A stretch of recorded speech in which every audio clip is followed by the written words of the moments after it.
All right, so welcome to the Conversations About COVID seminar series. I'm Jessie Burke, Associate Dean for Academic Affairs and faculty in the Department of Behavioral and Community Health Sciences. I'll serve as the moderator for the discussion. For today's webinar, following my introductions, the speaker will discuss the topic, then we'll open it up for questions from the audience. When we get to that portion, please use the Q&A function to ask your question, and I'll moderate the discussion. Please note that we're recording the seminar and that it will be available on the Pitt Public Health COVID webpage, where we also have recordings from prior conversations. So it's now my pleasure to introduce our guest speakers. Back in June, the University of Pittsburgh Chancellor Gallagher established the Chancellor's Healthcare Advisory Group to help guide university decision makers in their ongoing response to the COVID-19 pandemic. The group of 8 experts includes 3 Pitt Public Health department chairs, as well as today's speakers.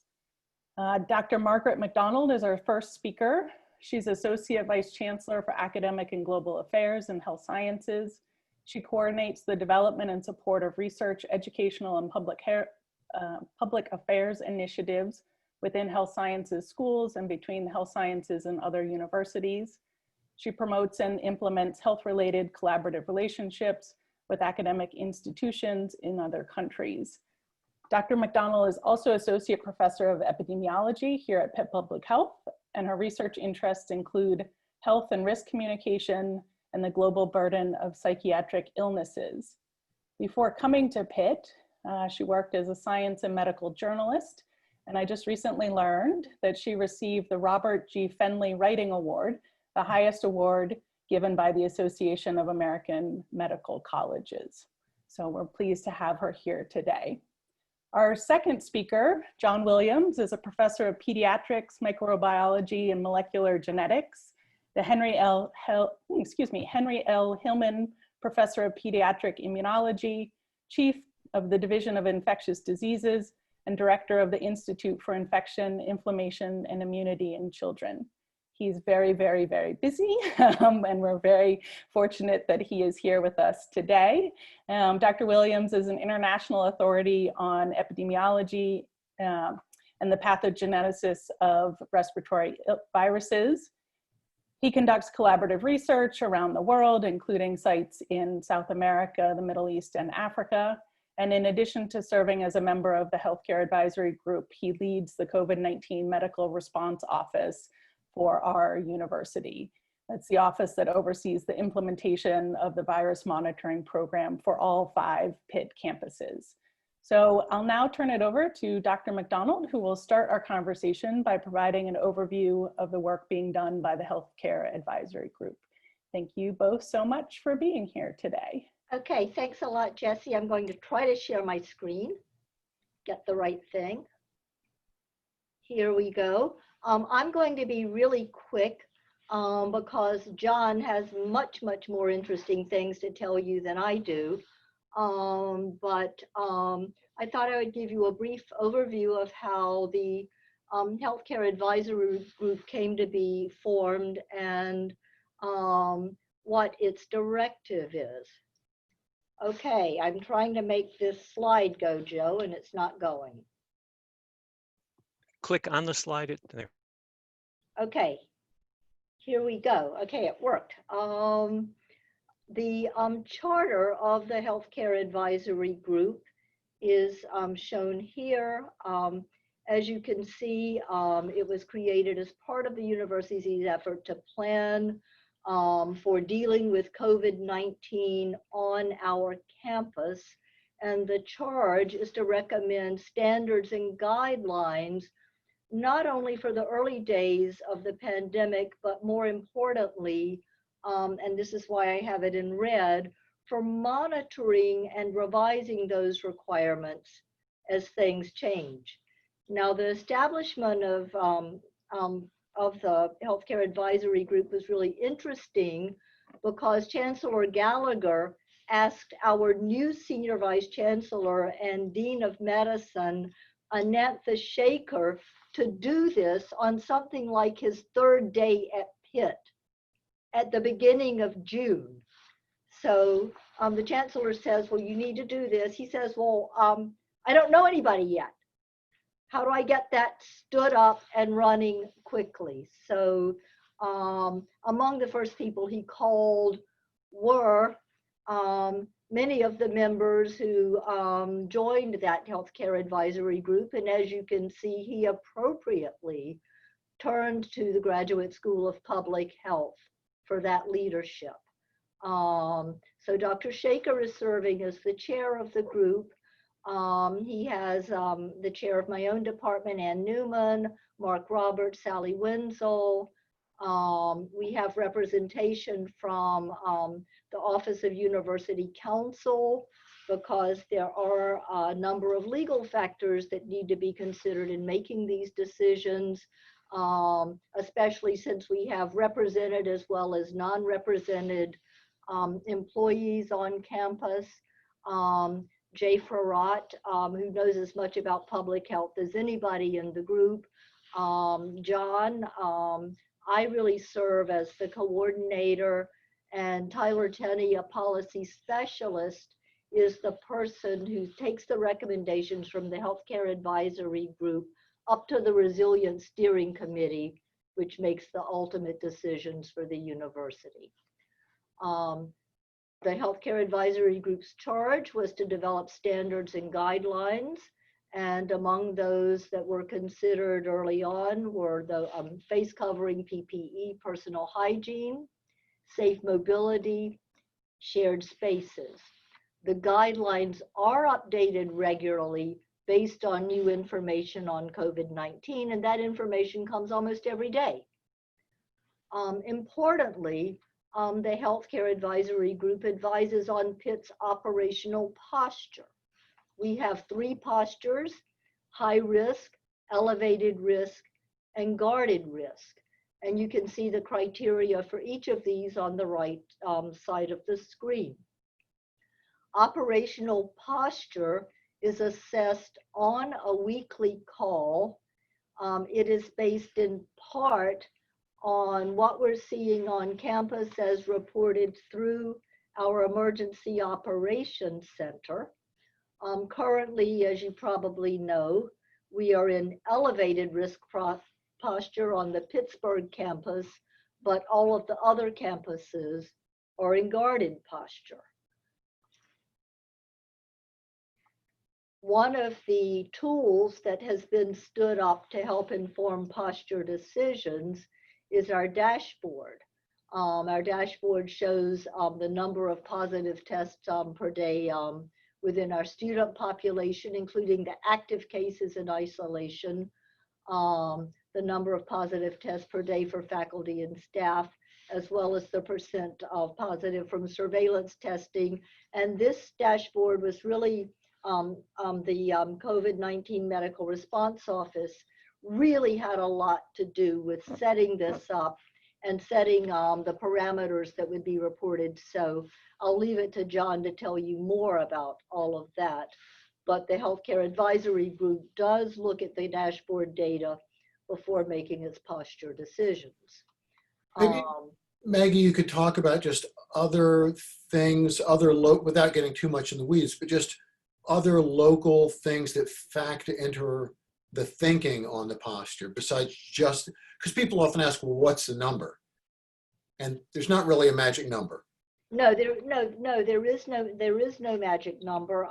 Let me riff on that just through these next couple of slides. So we look at all of the available data from the national level, the Centers for Disease Control and Prevention, the Pennsylvania Department of Health at the state level, the local level, the Allegheny County Health Department. Now, notably, the relatively new director of that department, Deb Bogan, came from John's department, so they're able to talk easily. But these data are changing constantly as more is learned. And the Healthcare Advisory Group takes all of that into account in making its decisions. So we will look at what's going on in Oakland. The university is part of the Oakland community. So it's not just what the students are doing in the Pitt housing. And by the way, most of the cases have been among students who don't live in Pitt housing. The ones in the Pitt housing are doing a little bit better. How are things looking around Oakland? Without trying to steal John's thunder, I'll say that his group also looks at what's going on campus with regard to physical distancing, with regard to use of face coverings, general behavior, congregating. We look at the incidence and prevalence at the local level. And I will say that Pittsburgh and Pitt are doing a lot better than some of the other campuses that we've read about, including some that are pretty close to us, like Penn State and WVU. Does that mean we can stop our vigilance and mitigation? No. But it does mean that we can report back to our students, faculty, and staff, hey, you're doing a terrific job. We're trying to figure out how to make life a little easier for you because you're doing a terrific job, but you cannot let down your guard yet. So let me give an example of the dynamic nature of the decision-making with the face masks. I think most of you will remember that early in the pandemic, our best guidance was that face coverings, you don't need it as long as you stay far enough apart. And even, our president has actually brought up that even early on, people like Dr. Fauci said, as long as you stay far enough apart, you can go without the face covering. But as the number of cases grew and as more was learned about how the virus acts, it was made clear that there were many people who were carrying and shedding the virus who had absolutely no symptoms whatsoever, and they could easily infect others, including others who were at increased risk, such as older people, people with pre-existing conditions, and so on. So the later guidance, as all of you know, is face coverings are part of your daily wardrobe. Wear them everywhere you go. And don't take them off except within your own household, within your own pod, in a very safe and secure way. So all of this is happening while the Healthcare Advisory Group is trying to establish standards and guidelines. Those guidelines are established. They have been updated even this week. And now we're getting questions about the nuances of some of the guidelines. So this is what came up this week. Okay, we're not really consistent about face coverings outdoors. Do we have to have them? What about when we're exercising? What about when we're eating? What about with our pod? Well, what do we do if someone who's not in our pod comes over to say hello? Well, when does it really matter? So this is just an example of the editing that the guidelines went through in response to new information and to assure consistency and also to stay aligned with, we've usually aligned with the county. The Healthcare Advisory Group said we could be we could maintain the same level of openness as the county, but reserve the right to be more restrictive if we thought it was necessary to maintain security on campus. But as all of you know, campus and the community are one and the same. They're commingled. So we try to go lockstep with the county to the extent that we can. We are already anticipating, and especially John's team, but also the Healthcare Advisory Group, that there are likely to be a lot more requests for updates as cold weather sets in, and we're seeing that now.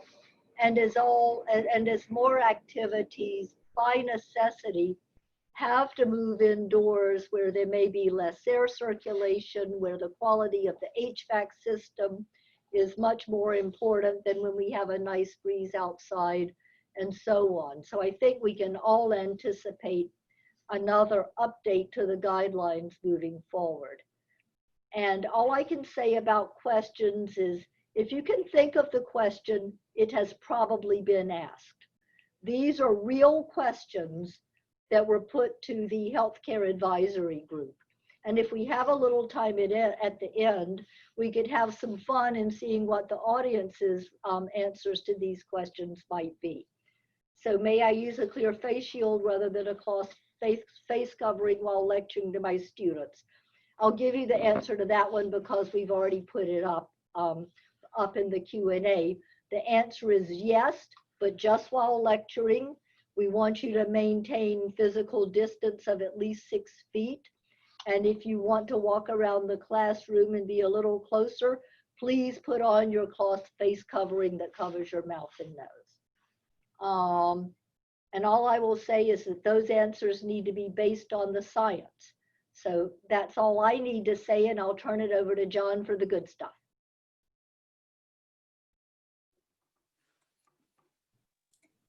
Maggie, that is all actually great stuff.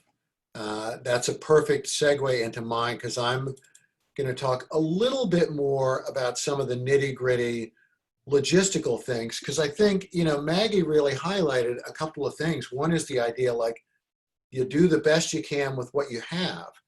And throughout this whole experience, both here and everywhere, there are limitations of resources, there are limitations of tool, there are limitations of knowledge, but I can't tell you how many times people in this whole process in all different aspects have said, never let the perfect be the enemy of the good. I mean, you can't do nothing. You want to try and do the best you can for the public health and knowing that it's not going to be perfect. So I'm just going to talk about a few sort of key elements of ours. I'm going to skip over a couple of these slides, but one of them that I am going to show, there we go, is, I don't know why my thing is like advancing very slowly, the masking.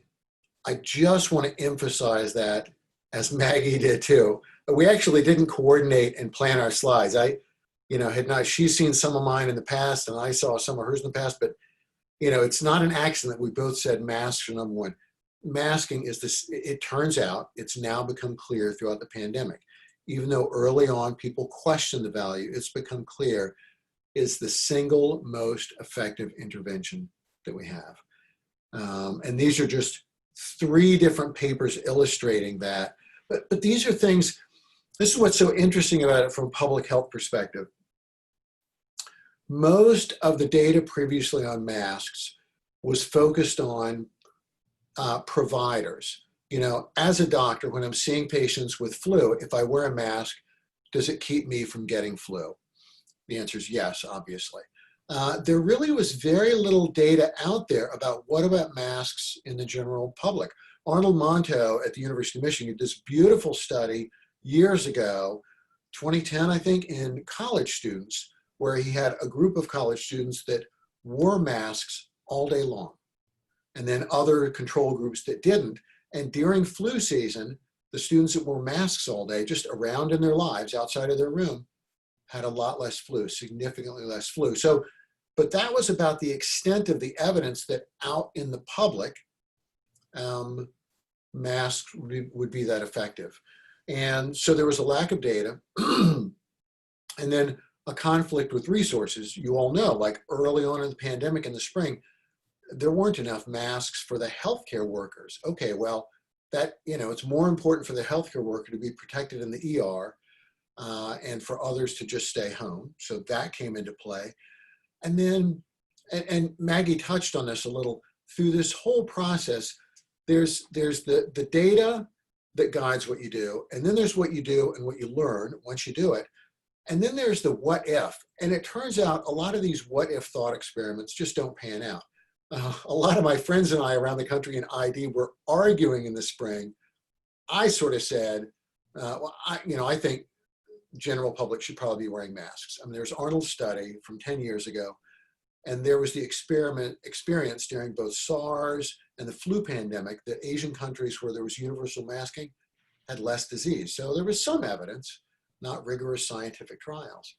But a lot of people said, well, no, people are just going to touch the masks all the time, or it's uncomfortable, they'll be scratching under the mask. So, you know, people raise these concerns. These are 3 different studies that basically, these are in healthcare workers. showing essentially, I mean, just look at the colors, you know, universal masking, the curve flattens out, even though hospitalizations are continuing to go up. Same thing here in the middle, you know, rates are going up, universal masking for healthcare workers instituted, it flattens out. Oh, now let's mask all the patients, and it goes down.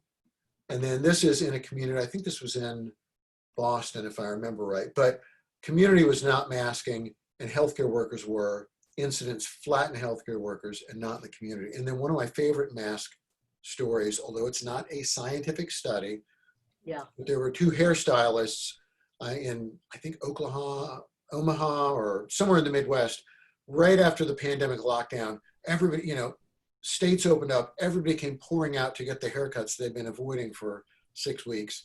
And these two stylists in 2 days, you know, did 139 clients, but they all were masked and there were no cases, so mask. Okay, so what are we doing for virus control? And I'm going to tell you a little bit about like just the rationale that we tried to base in science and sound epidemiology with what we thought was reasonable. And Maggie touched on this, but I just want to acknowledge the people in the medical response office, Chris O'Donnell, who's a PhD scientist in the Department of Medicine, Elise Martin, an ID doc, and Josie Yama, an ER physician. Without these people, like, we couldn't do anything. They're critical. So that's first point, okay? Never let the perfect be the enemy of the good. Point two, get a good team. So how do you go about the public health surveillance? And there's different ways to do this. I'm going to take out for a minute, I mean, I'll touch on it at the end, but testing symptomatic people, that's sort of a no-brainer. So I'm not really going to spend much time on that, because even though early on there wasn't enough symptomatic testing, and it still is not as strong as it could be, but right, you have to make the best with what you have. So people who have symptoms, they get tested. And that is true most places. But then what do you do for everybody else? Because when we're opening up the college, we knew by the middle of the summer, a lot of young people have either asymptomatic or very mild infection, yet they have a ton of virus in their nose. This is a virology detail, but one of the things that's probably a secret of the transmissibility of SARS-CoV-2 is when we look at the amount of virus in the nose of people with influenza or human metapneumovirus or respiratory syncytial virus, other respiratory viruses, people with COVID have 1,000 to 100,000 times more virus in their nose, even asymptomatic. I mean, it's really stunning how much the virus they have. So that's probably part of the spread.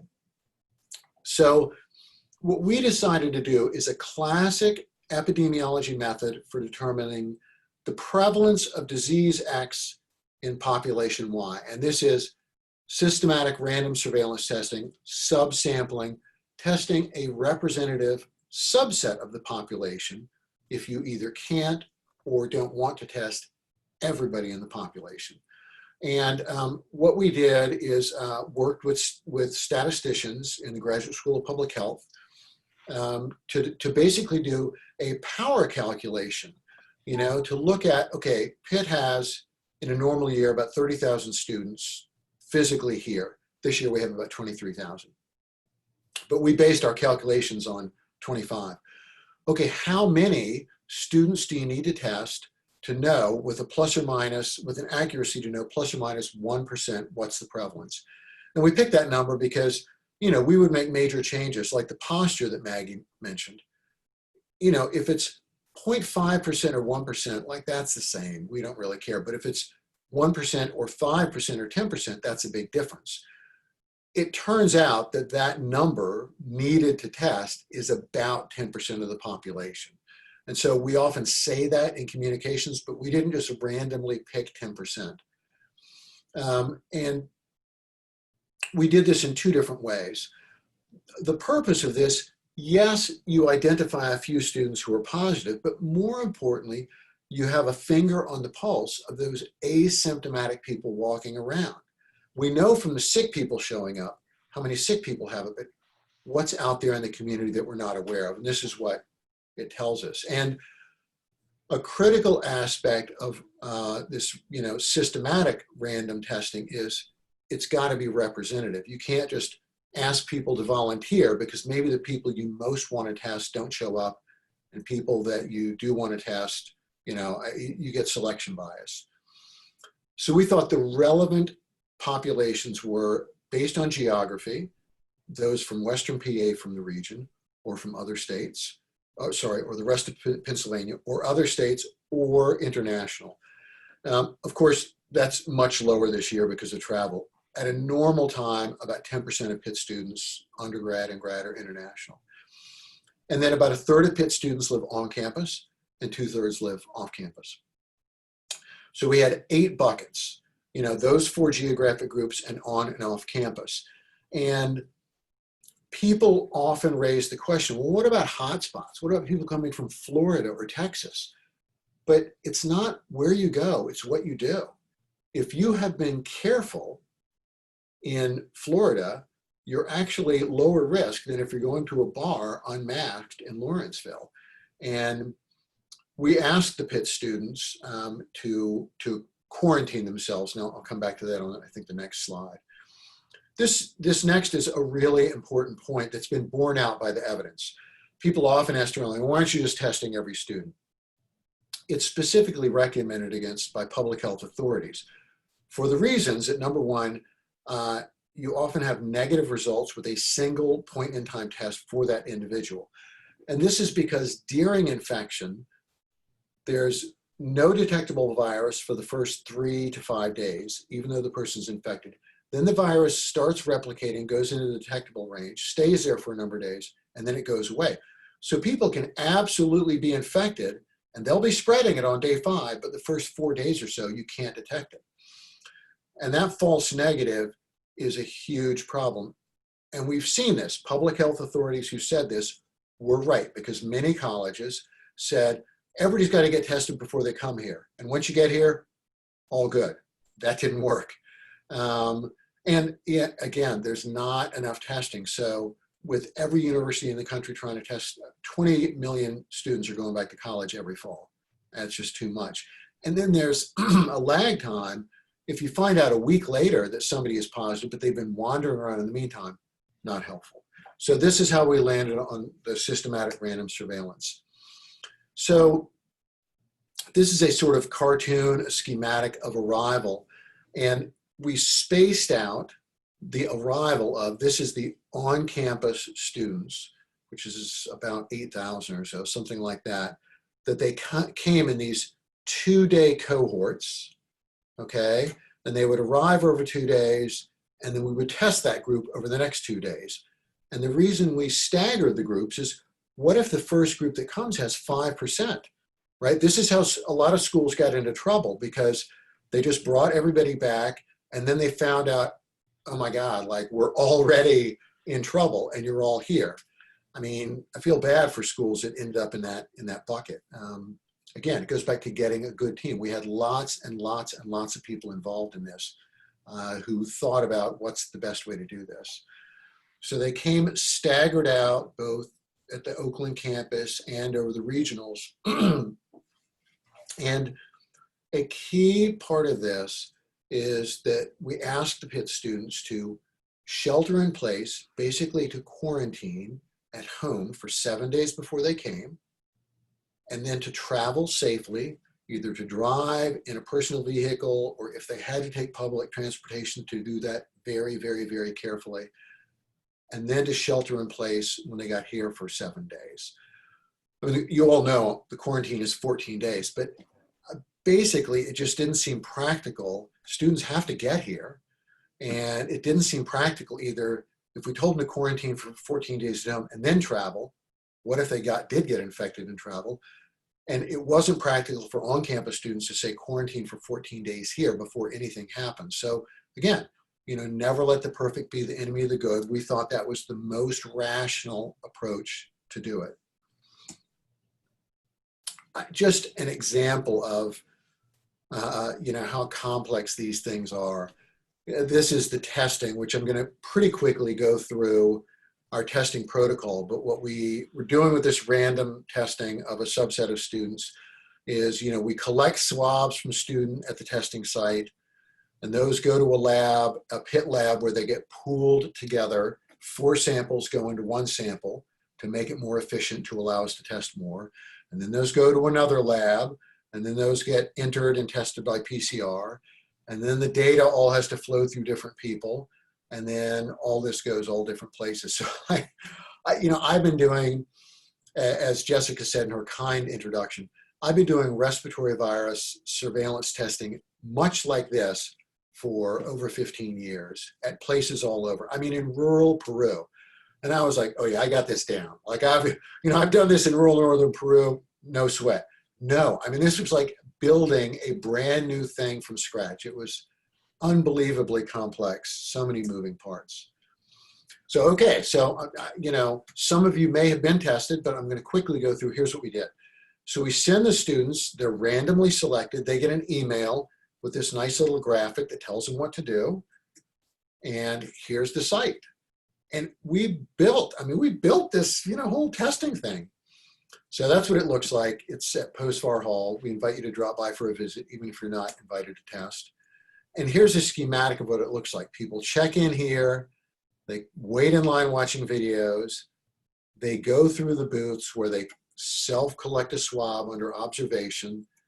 It seems like a tiny thing, but that makes it safer, reduces PPE expenditures, a huge change, and then they check out. And I just have a few pictures to give you a visual. People line up here to check in. You can see on the ground, the markings are all spaced out. Then they wait in line to go back and get tested. There's one of my partners, Chris O'Donnell, in the CMRO. They watch this video while they're waiting in line. It's a lot like waiting in line at an amusement park. Like I said, they get these nice instructions, and then they watch the video while waiting. This is an incredibly simple process. Then they go back to the booths where they have trained observers. This is Samar Musa, our kind of lead observer, who's like an incredibly skilled clinical researcher, a key member.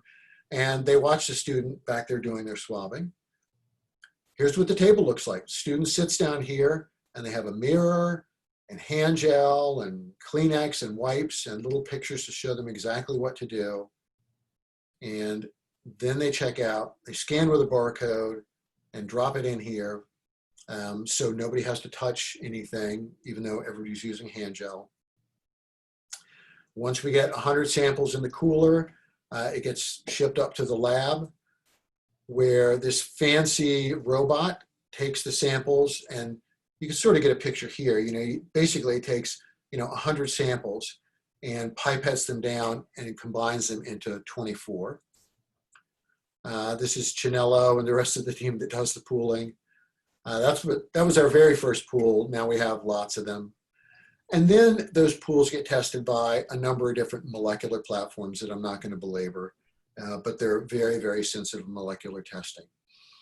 And then the data is really complex because of the pool. We have to know, okay, in that first pool, here's the 4 samples and here's their study number, which is not connected.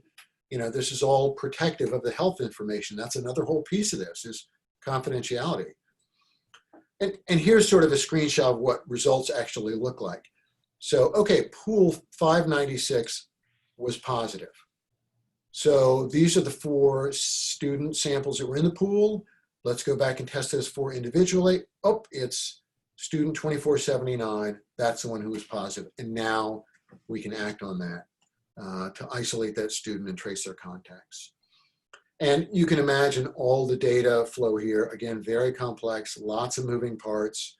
You got to protect confidentiality during all this. It's got to be semi-automated. A lot of different parts of the machine need to have eyes on it. So that's all of our people at the testing site with Josie Yama, who's the lead there. And then all the people, when we're not there, they have more fun without us there. And so this is how many people it takes to do, and I don't even quite have, I'm sure, everybody here, but just to give you a ballpark idea of like what this takes. Scores more people in housing, student life, facilities, food services. It's an unbelievable effort. So I think, Maggie mentioned this, from the Pitt standpoint, I'm incredibly proud of the effort our university put into this and the number of people, that the chancellor put on this, which is what you need, okay? So, and this is kind of the ongoing surveillance testing. It's similar. I don't think I need to belabor that. So Maggie showed the dashboard, how are we doing? Look, nobody's taking a victory lap or spiking the football, but we're doing great. We have 23,000 students here on site, physically on or off campus in the area. And you can see since we arrived, there was this little blip up and then it's kind of leveled out. And and many of you may have looked at this dashboard. The bottom here shows this is the asymptomatic surveillance. The top is every positive student that we have. Athletes, surveillance in asymptomatic, symptomatic. This is like the total number, and including the number per day. And this is faculty, staff, which have been very low. So a lot of faculty have been really nervous, like, am I going to get it from the students? The answer is no. And the same for staff. And this is the point prevalence in the surveillance testing, which overall is very, very low. So why have we not melted down like other schools? Again, not taking a victory lap yet. I think, and this is stuff we've contributed to, but not directly doing out of the CMRO. So many schools focused on the testing. And you hear this in the media, like, oh, there's not enough testing, and if we could test everybody. Okay, so University of Illinois, Urbana-Champaign is doing like 10,000 tests a day. Their goal, they haven't gotten there yet, but their goal is to test everybody twice a week, and they've still had hundreds and hundreds of cases. So testing is a tool, but a much more important tool is behavioral management, like reaching the students about the mitigation of masks, distance, hand hygiene. And the reason this has worked here is that early on, Pitt had lots of people involved, not just virology people like me, or epi people like Maggie, or environmental science people, like we have those people involved, but behavioral people, psychology people, safety engineering, a lot of people, communications, marketing. Students. Sorry? Students. You have students. We have students on the committee, and they meet regularly with a full student committee, so we get input from the students. Because I think we realized really early on, like, the students are a key part of this. And not to put it all on the students. I mean, some universities I know have sort of said, hey, look, we brought you back, it's on you. I think that's not right. This is a partnership. We're all in this together. And the Pitt people have worked really hard to communicate with students. So these blips that we've seen, it's not happening in classes, and it's not happening from environmental surfaces like tables and things like that. It's groups of people gathering together off campus in like small gathering to parties without masks. So this is why we're hammering on the masks. And because we have everybody involved, we can have a very directed, focused intervention to reach out to those people. And the Pitt students have done magnificently. The surveillance numbers, when they came, showed us that they did the quarantining we asked them to do. And our ongoing numbers show that people are still doing what we're asking them to do. But it's constantly evolving. It's a partnership, and it has to change along with the data. I think, yeah, that's my last sort of real slide. We're also doing a lot of contact tracing and isolation, but I think we could just talk about that if people have questions. So I think I'll stop there and see if people have questions. Great, thank you both so much. It's nice to see the overall picture and then to see the implementation and see inside the testing tent, et cetera. So thank you for sharing that. There are a couple of questions that are popping up here, and I'm just gonna read through them. So the first is about, are most of the students who are randomly selected and emailed to come in for testing, are they actually showing up for the testing? Yeah, that's a great question. The short answer is yes. So at first, with the students who were arriving, what we did is the on-campus students, and you sort of know those people are here because they've told you they're coming here to move in. We just scheduled them because they didn't have classes yet. And we thought it's better to just give them a time. The off-campus students, a lot of those leases start early August. So we, for the off-campus students, said, well, let's let them self-schedule. And, you know, the off-campus students that we just randomly selected and said, hey, schedule yourself, only about half of them schedule themselves. Well, we then found out, once we looked into it, it's because the others weren't here. They weren't coming. And people correctly said, well, if I'm not coming, I'm not going to schedule myself to come and, you know. But of those who were scheduled, either that we scheduled or they scheduled themselves, more than 90%. In fact, we're now running like 95%. This was a big question people asked, not just about the testing, any public health intervention. What if people refuse to be tested? What if they refuse to do quarantine? What if they refuse to do isolation? Okay, like we don't have as a university legal authority to really do much about that. Actually, even in the public sphere, it is incredibly hard to do things about that. It's happened. 15 or 20 years ago, we had some patients, mainly in New York City, with extremely drug-resistant tuberculosis. So this is lethal, untreatable TB. And the city like managed to get those people kind of into a locked hospital for a couple of months of treatment. But it was nearly, I mean, it was heroic to do that. So what we have found though is that even with people who are resistant, like, well, I don't want to go into isolation, I'm fine. If we reach out to them with that personal intervention and say, look, like, do you really want to put your roommates at risk and the people around you and, you know, other people, your family, and people generally will then do the right thing. And if nearly all of the people do the right thing, you're good. That's great. So there's a follow-up or a related question in here about how the CMRO is addressing the mental health component of all this. If you could speak about that. Yeah, I would say we're very aware of that and engaged with the people who are mainly actively addressing that. And it's been thought about since the summer, since before Student One arrived. People thought it's going to be isolating, it's going to be lonely, it's going to be difficult. And not just for the students in quarantine or isolation, for all, you know, all the students who have more limited interactions. So student health and the counseling center has been like hyper active and engaged. Residential life and student affairs, Steve Anderson's team and Kenyon Bonner's team, and all been very engaged. And we think about it a lot.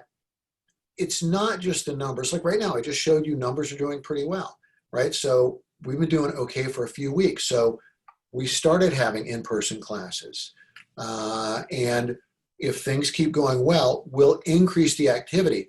If all we cared about was controlling the virus, we wouldn't open up anything, right? But of course, we're all very aware that, you know, there's not just the mental health in terms of loneliness, isolation, but, you know, we want students to have as much of a normal college experience as they can. It ain't going to be normal. I mean, it's not, it's a pandemic, but it can be somewhat normal. And so we do take that into consideration. And are we going to start opening up? I mean, you know, this week, a bunch of student clubs and student activities have been approved to start up by student affairs. So as long as we all keep doing the right thing, we will see more and more engagement, which should help alleviate the mental health issues. Yeah, one example, I mean, the community, there are, John, I don't remember the name, the community rooms in the Pitt housing had been not in use, but those have been opened up for use this week as well. And a couple of, and some of the, there are a couple of music rooms in the dorm and a couple of sport rooms, a few things, because, you know, we want to enable them to hang out with each other as much as possible, and also give them a little something for doing the right thing. Say, you know, you're doing great. We want to let you do as much as possible here, as long as it can be done safely. Yeah, so there's a follow-up question to that is, I'll just read it out. Will students be able to come to campus for in-person classes next semester, so spring 2021? Right, I know you just mentioned we've opened up a little bit. You know, we all wish we had the crystal ball that would tell us, but if you can maybe elaborate on the decision-making process. You know, you said there are multiple factors that go into it. A little bit just forecasting ahead. Either way. I guess I would say my forecast would be that I think we would certainly hope and expect, and we are thinking about that and talking about that, but there's not concrete plans yet. But I think our hope and frankly expectation, that because our students are doing so well, is that next semester would be a lot like this, and maybe even be able to start in-person classes and open up activities a little sooner, now that we all know what we're doing, students, faculty, staff, you know, those of us working on trying to manage this. I think, you know, will we be back to normal? Definitely not. I mean, I don't have a crystal ball, but I got to tell you all, I just think the masks, this is going to be our life until at least next summer. But, you know, we're all learning to live in a pandemic. So we've progressed from being totally locked down to, you know, there's a middle ground between wide open, lots of people are going to get sick and die. Okay, that's not okay. We can do better than that. Versus lockdown, everybody's at home, nobody gets sick, but the economy tanks and people get evicted and die. There's a big middle range, you know, like we can do a lot of things relatively safely. So that is our goal for next semester, is for people to be here in person and to continue to have the Flex at Pitt model. Yeah. Yeah, and John, I think you also said that so far from what you know from the data and observation, most of the transmission is not happening in places like the classroom settings where appropriate measures have been taken.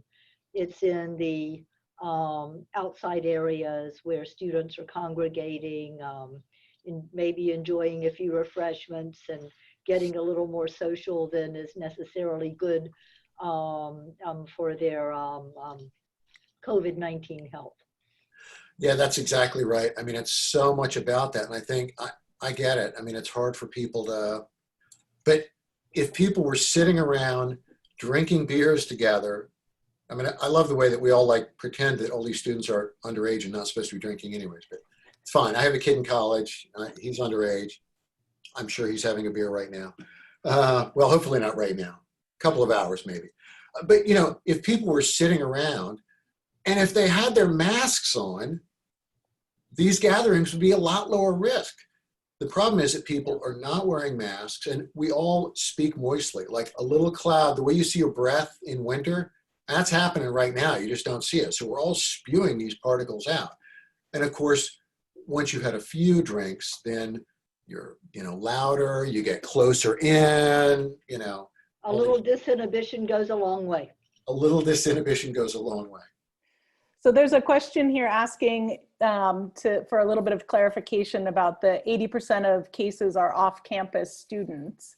What percent of the 23,000 students live off campus? About 2/3. It's actually more than 80% of the cases that are off campus though, but it's a really good point in terms of interpreting data and statistics. And so a third of students live on and about 2/3 off. But when we look at the sort of proportion in those groups, it's still clearly, you know, much higher in the off campus. Most of the cases, the vast majority of the cases we're seeing are in the off campus. So at least right now, since that's what we're seeing, we've weighted our surveillance testing slightly to pick up more of the off campus to see, is there virus circulating in the off-campus population that we're not aware of?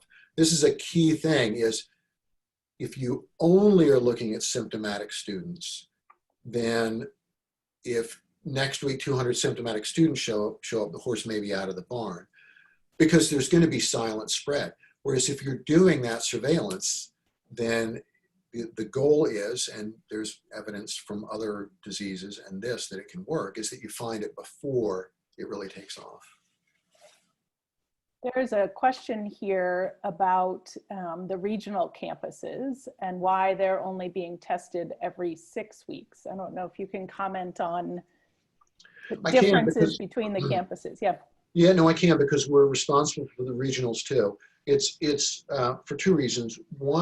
Three actually. One is currently the incidence in the community around those campuses is extremely low, which is different than Allegheny County. 2, in the first round of arrival surveillance, they were all basically 0. I mean, it was incredibly low.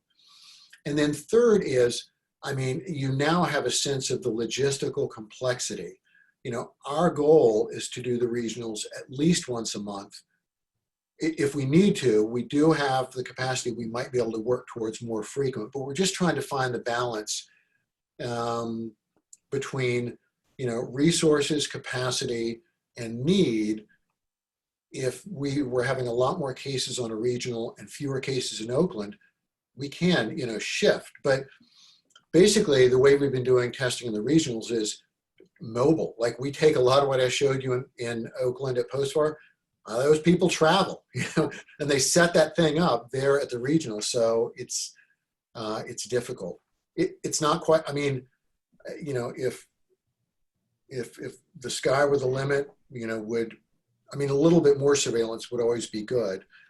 But we're also doing symptomatic testing at the regionals, and right now we're not seeing it increase. So what we're doing for now is working, but they also have many fewer students, as you know, and the campuses aren't, I don't know every campus, but I know a couple of them are not as integrated into the community.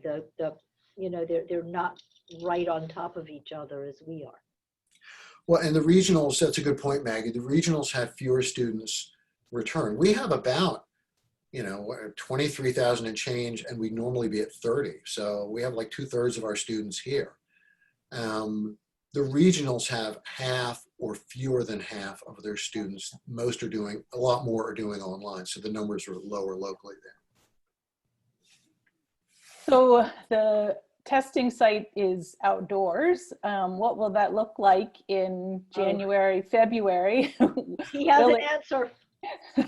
Will it continue? How long will the surveillance testing continue is the first question. And then what will that look like in February in Pittsburgh? Yeah, for sure.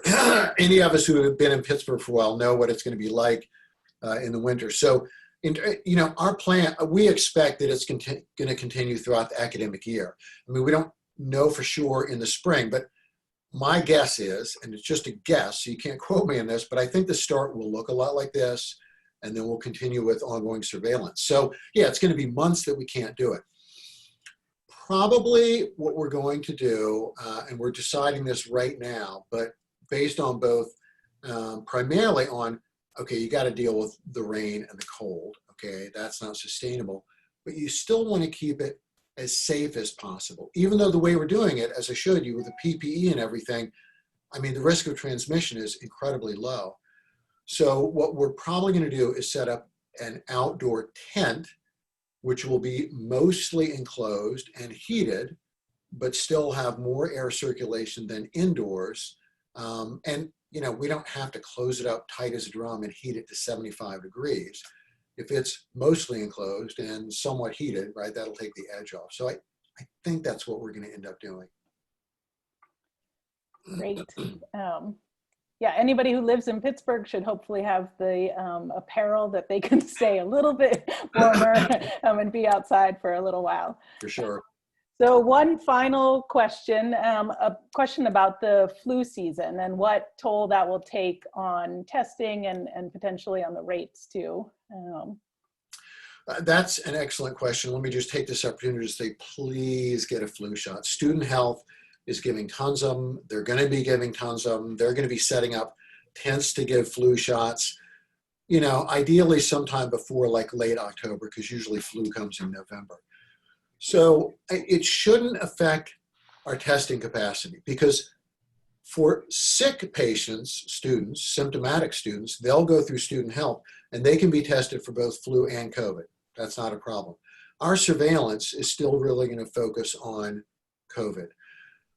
You know, we do worry some about co-infection, dual infection, and if there's a huge spike of flu, that clogs up the healthcare system and, you know, overburdens it. And so if you had a spike of COVID and a spike of flu at the same time, even if it's all in older people, not college students, that still overburdens the healthcare system. the experience in the Southern Hemisphere, which, during their winter, which just finished, is due to both mitigation efforts and flu vaccine, they had a far, far lower rate of influenza than they normally would. And, we saw this in our own research in pediatric populations here back in the spring. We saw a lot fewer cases of other common respiratory viruses. The things that we do to prevent COVID reduce other viruses too. So if people get flu shots and keep doing their masking, I actually think the twindemic that we're hearing about won't happen. But if people don't get flu shots and they're not careful with masking, yes, things will be worse. So, right. Pitt students are doing a great job. Please keep it up.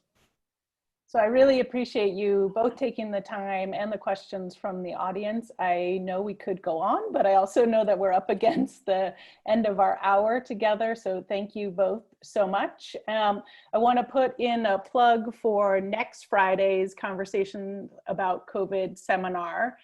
It will actually be held at noon instead of 4 o'clock, the regular 4 o'clock time slot, because it's being taken over by the Global Health Student Association, and they'll be hosting a Q&A with researchers from around the world.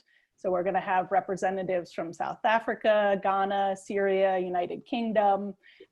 In order to accommodate their schedules, we had to move our time slot. So next Friday, it will be at noon instead of 4 o'clock. There will be a different webinar link, so please just watch your emails for that link. So again, thank you both so much. And thanks to everybody for attending, and have a great Friday evening. All right. Thank you very much for having us. Thank you. It was fun. Mask up this weekend. Yes, mask up. Thank you. Bye-bye.